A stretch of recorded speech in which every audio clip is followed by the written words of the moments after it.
I haven't seen that it has absolutely been necessary to have a PLA in order to bring our projects in. Because I cannot say that this is definitely in the best interest of the students. Because I cannot say that there is a definite pattern that everything comes in on time, under budget, because that's not some of the research that I personally have done. I'm going to be voting against this PLA.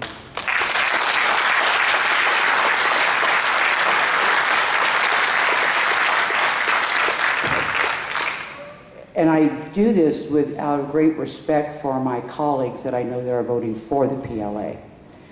In all things, reasonable minds can differ. And while I respect the process by which they got to their decisions, and I know that there has been a lot of research done by every single board member. I know that every single board member has met with both business and union memberships. And while I respect their decisions, I respectfully disagree with that decision.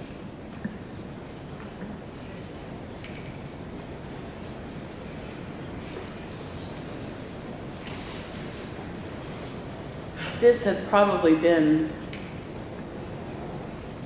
one of the most difficult decisions that this board has faced, and probably, as being the two senior members, Mr. Takano, about 19 years, and myself just about 16, that we've actually worked with. I first want to end up indicating a sincere thank you to Dr. Gray. He was not supposed to be the one that was put in the middle of this. It had been our intention, when I, sitting as president of this board in 2007, signed the original resolution that encouraged the establishment of local business transactions for this college. And that set the stage for what we eventually were looking at doing. But Dr. Gray was not supposed to be the one that was faced with this challenge. And so, Dr. Gray, publicly I want to acknowledge your hard work and what you've managed to accomplish.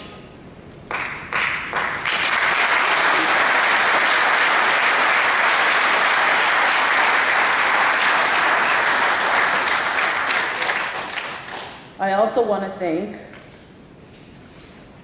a gentleman who I ended up meeting across the table and who was extremely gracious.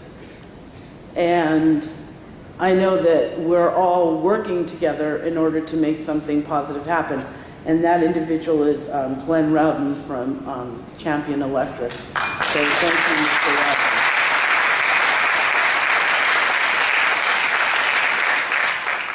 Sitting with him that day in our meeting was Debbie Guthrie and Cindy Roth. And Cindy, I believe, is still here. Debbie, I did not see. So thank you to the three of you for your input. I appreciate it. And again, you were always gracious. I need to make a couple of points here. This is, for me, for those of you that were at the December meeting, and you heard my statements, this for me is a very emotional decision and input for me. And it's unfortunate that based on the reason that I am making the decision I am tonight, my ethics, my integrity, and my character were called into question from individuals who have no concept of who I am, other than what they wanted to believe based on their self-serving needs. And to that, my indication was, I didn't end up getting into politics, sitting here and being able to make this decision with this board and not end up having thick skin. If that was not the case, I have no business up here. My grandparents and my mother taught me early on that if you don't have any money whatsoever, the only thing you do have is your word, your integrity, and your character. And so since I don't have a lot of money, I do have integrity, I do have character, and I definitely have ethics. And for those individuals who spewed into the community comments about the fact that we were bought and paid for by union interests, that we were acting at the decision of not the best interest of this district or its students, but for our own self-serving needs, and then to hear, and the emails prove it, the veiled threats over and over again about what's going to happen starting tomorrow morning. I have one thing to say. I was born and raised in the East Side. Do not threaten me.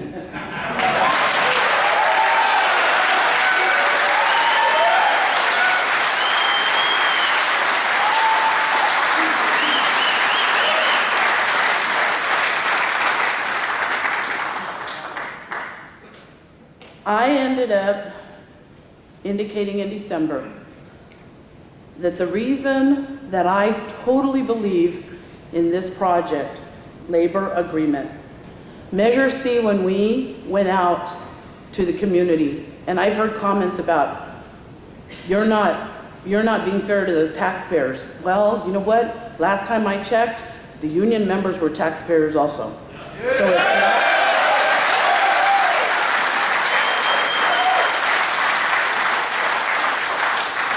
We went out to this community and asking for their support in Measure C. Part of that support was based on the fact that we, at some point in the future, needed to figure out how we were going to ensure that our local labor force was getting the advantages of the fact that their tax-paying dollars were supporting Measure C. And so with that, and I hate to say this, but it's proven in all of the different emails that I've gotten from so many places. This time it was more than in December. I tried to answer as many as I could.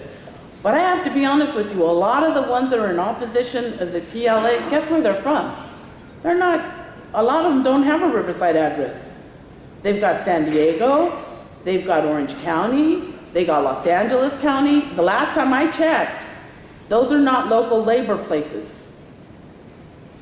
So that was a big factor in my continued support of this process. Yeah, labor unions have been vilified now for a while, especially just recently, a lot more. But I'm going to indicate to you right now, and I indicated this in December, and I'll reiterate what Mr. Medina indicated. I am extremely proud of the support that I have from labor, but let me indicate to you now, that support is based on my commitment to what labor stands for. Because if you were not at the December meeting, you didn't hear me indicate to you that when I was growing up, my father was picking oranges for a living. He didn't get paid by the hour. He didn't get paid a salary. He got paid by piecemeal. However many oranges he picked, and as fast as he could get them picked, that's what he earned. We didn't have any health insurance. We didn't have any benefits, and he didn't have any benefits either.